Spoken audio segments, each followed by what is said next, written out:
जय हिंद। दोस्तों, हमने पिछले सेशन में डिस्कस किया था कि इस बार के प्रीलिम्स का जीएस का पेपर कैसा था। अब इस सेशन में हम डिस्कस करने वाले हैं कि सी सेट का पेपर किस तरह का था इस बार। आपको पता है बहुत से एस्पिरेंट्स की दुखती रग होती है सी सेट। बहुत से एस्पिरेंट्स इसको लेकर नर्वस भी होते हैं और ये एक फैक्ट भी है कि पास्ट में भी देखा गया कि ऐसे कैंडिडेट्स जो कि आगे चल के यूपीएससी में टॉपर्स बनते हैं वो किसी टाइम पर प्रीलिम्स इसीलिए नहीं क्वालिफाई किए होते कि उनका सी सेट में डिस्क्वालिफिकेशन हो जाता है। जो 66 मार्क्स लाने का एक क्राइटेरिया है वो उसी को ही क्वालिफाई नहीं कर पाते। तो ज्यादातर कैंडिडेट्स जो इस तरह के होते हैं उनका जो वीक पॉइंट होता है वो क्या होता है, मैथ्स। क्योंकि मैथ्स की एक जो वेटेज देखी गई है वो नियरली हर साल 50% के आसपास तो होती है, कभी 50% से हल्की सी कम, कभी 50% से थोड़ी ज्यादा। तो एक डिसाइडिंग फैक्टर बन जाता है मैथ्स। और आपको पता है मैथ्स एक ऐसा सब्जेक्ट है जिसके रिगार्डिंग बहुत से कैंडिडेट्स को डर लगता है।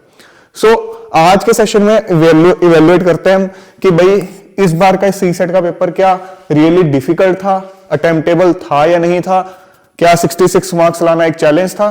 सो देखते हैं। सबसे पहले एक बार मैं आपको बता दूं दोबारा कि जैसा कि आप लोग बार बार पहले भी डिमांड कर रहे थे कि एक पर्सनल गाइडेंस का भी ऑप्शन होना चाहिए। सो इस बार मैंने अपने प्लेटफॉर्म पे ऑप्शन दे दिया है कि अगर आप में से कोई भी स्टूडेंट कोई पर्सनल इशू पे रिलेटेड टू योर स्टडीज और फिटनेस और एनी अदर इशू मुझसे पर्सनल गाइडेंस लेना चाहता है तो वो ऑप्शन अब अवेलेबल हो गया है।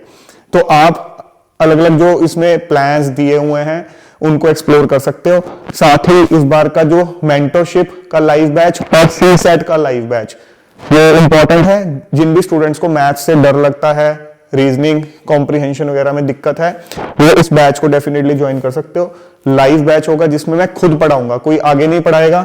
यहां पर भी मैं खुद गाइड करूंगा, ये पर्सनल गाइडेंस भी मेरी तरफ से होगी। 26, 27 फ्यूचर एस्पिरेंट्स सबके सब इसको ज्वाइन कर सकते हैं। यहाँ पर वेबसाइट का लिंक डिस्क्रिप्शन में दे रखा है। सो इस बार सबसे पहले इंपॉर्टेंट चीज देखते हैं कि ट्रेंड कैसा रहा वेटेज को लेके। देखो लास्ट ईयर हमने देखा था कि मैथ्स के अंदर हर साल हम देखते हैं कि 40 के आसपास तो क्वेश्चंस होते हैं, थोड़े और एडिशनल क्वेश्चंस देखने को मिले थे। 46 के आसपास चला गया था ये कहीं आंकड़ा। और रीडिंग कॉम्प्रिहेंशन 27 और रीजनिंग 7 क्वेश्चंस। इस बार अगर आप देखो मैथ्स की वेटेज लास्ट ईयर के कंपैरिजन में थोड़ी सी कम हुई है, बट ये फ्लक्चुएट करती रहती है। आप इसको 40 के अराउंड रफली मान सकते हो, 50%। ठीक है, तो 36 वेटेज वेटेज नहीं, नंबर ऑफ क्वेश्चंस जो हैं मैथ्स के वो 36 रहे हैं। रीडिंग कॉम्प्रिहेंशन के 29। अगेन रीडिंग कॉम्प्रिहेंशन के आप देखोगे ये 30 के आसपास कहीं घूमते हैं, 26, 27, 29 यहां गई। और रीजनिंग के जो क्वेश्चंस है इस बार ऑलमोस्ट डबल हो गए हैं।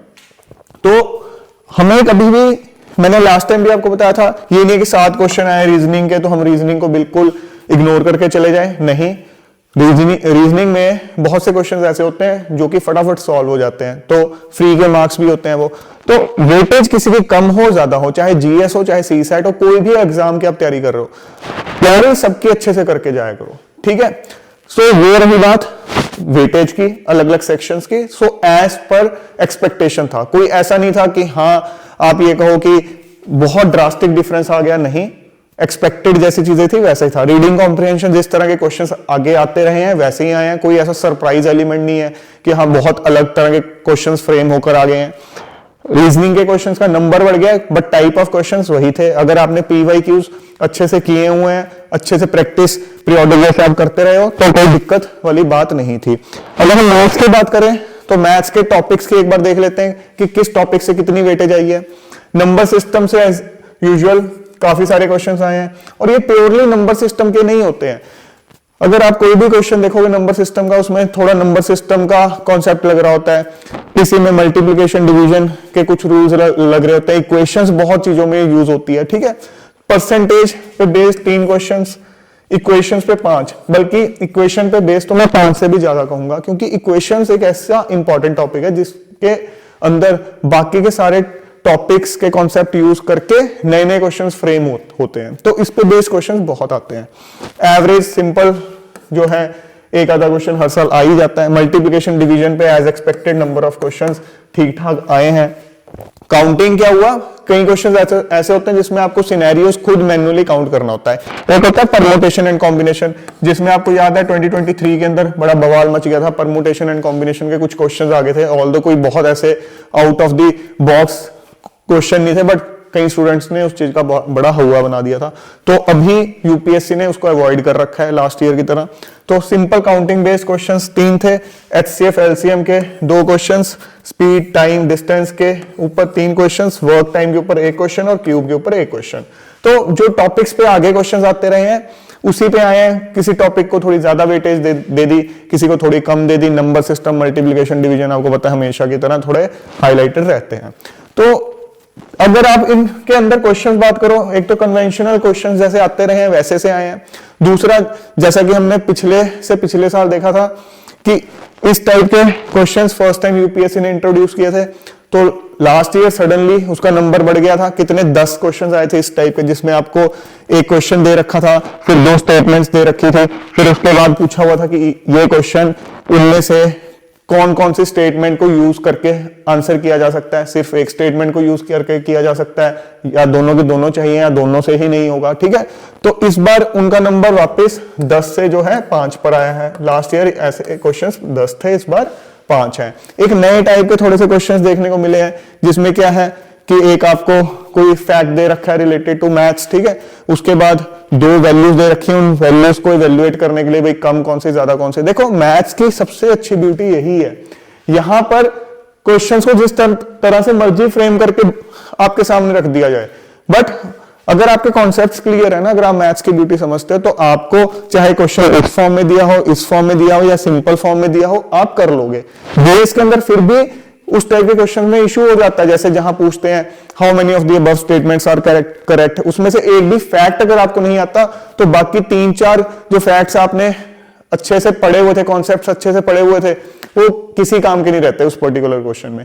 यहां ऐसा नहीं है। तो एक मैथ्स का स्टूडेंट अगर मैथ्स को अच्छे से समझ जाए तो उसके लिए कुछ मैटर नहीं करता क्वेश्चन इस फॉर्म में आए या उस फॉर्म में आए। अपना जो सीसेट का मेरा लास्ट बैच भी था, उसमें भी बहुत बेसिक वे से मैंने स्टूडेंट्स को समझाया था, क्योंकि मेरा खुद का मैथ्स ऑप्शनल रहा है, आईआईटी एग्जाम भी मैंने क्रैक कर रखा है, तो मैथ्स को मैं डीपली अंडरस्टैंड करता हूं और समझता हूं कि सामने वाले स्टूडेंट की रिक्वायरमेंट है क्या। तो उन स्टूडेंट्स को काफी हेल्पफुल थी वो चीज, जो आर्ट्स बैकग्राउंड के भी थे, जिनको बिल्कुल 0 लेवल पर मैथ्स था जिनका, उनके लिए वो बिल्कुल हेल्पफुल था, क्योंकि उनको ध्यान में रखते हुए ही मैंने पढ़ाया था, और हिंदी इंग्लिश दोनों मीडियम वालों के लिए वो सूटेबल था। सो ऐसे ही इस बार जो बैच है, लाइव बैच है, मैं खुद पढ़ाऊंगा उसमें बिल्कुल बेसिक वे से, और आर्ट्स बैकग्राउंड से चाहे हो आप बिल्कुल 0 हो इस टाइम मैथ्स के अंदर, इंग्लिश हिंदी कोई भी बैकग्राउंड से हो, आपके लिए वो बैच सूटेबल रहेगा, तो आप एनरोल कर सकते हो। एडमिशंस ओपन हो चुकी हैं, जो भी डिटेल्ड फीचर्स हैं सब उसके अंदर लिखे हुए हैं प्लेटफॉर्म के ऊपर। मेरी जो लास्ट यूट्यूब पे वीडियो भी है अपडेट्स के रिगार्डिंग, उसके अंदर भी आप डिटेल्ड फीचर्स एक बार देख सकते हो। सो फ्रेंड्स, आई होप आप लोगों का ये एग्जाम आज का अच्छा गया होगा। ऑल्दो हमें पता है, एक फैक्ट है कि limited number of students he prelims को क्वालिफाई कर सकेंगे। आपने कहीं ना कहीं कोई गलती की होगी, अगर आप क्वालिफाई नहीं कर पाओगे तो अपनी कमियों को पहचानना, चाहे सीसैट में चाहे जीएस में, ठीक है। अगर आपको लगता है कि किसी पर्सनल गाइडेंस की जरूरत है आपको प्रिपरेशन के लिए, तो वो भी आप एक्सप्लोर कर सकते हो मेरे साथ, उसके लिए आप कंसल्ट कर सकते हो।